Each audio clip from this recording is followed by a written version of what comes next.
آقا امروز قراره سر مایکروسافت هم کلا بذاریم و دورش بزنیم.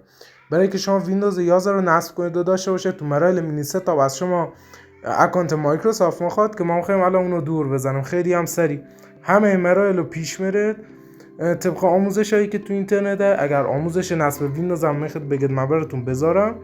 اینجا رو کامل رد میکنیم تا میرسیم به کجا؟ به بخش ساخت اکانت.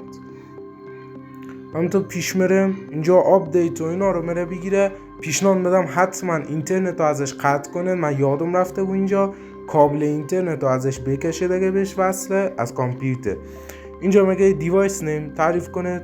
من تعریف نمیکنم که ریستارت نشه و ادامه میدیم. اینجا برای مصرف شخصی بالایی انتخاب میکنم پرسونال و ادامه میدیم. اینجا میرسیم به بخش ساخت اکانت یا وارد کردن اکانت که از قبل داریم. خب ما اکانتی نداریم یا نمیخوایم بسازیم.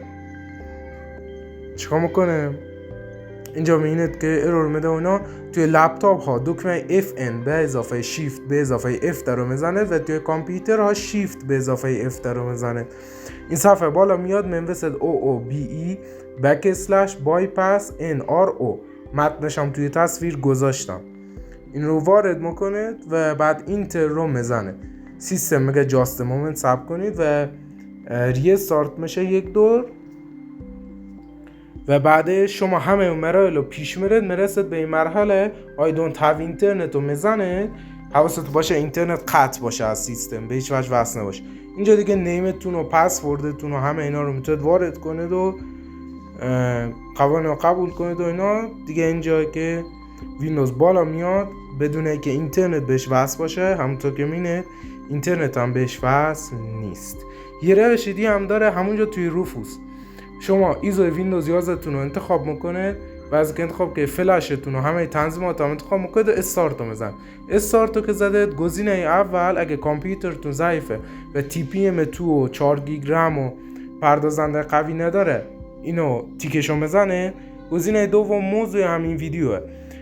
اینو اگه تیکش بزنید اون بخش اینترنت و اکانت مایکروسافت رو حذف میکنه. گزینه ششم هم از طرف من بزنید، بهتره که گزینه‌اش روشن باشه. با اون گزینه هفتم کاری نشه باشد من دستم خورد و خیلی هم ساده و ایزی مایکروسافت رو پیچونده. اگه خوشتون اومد ویدیو لایک کنه، چنل هم ساب کنید. مرسی.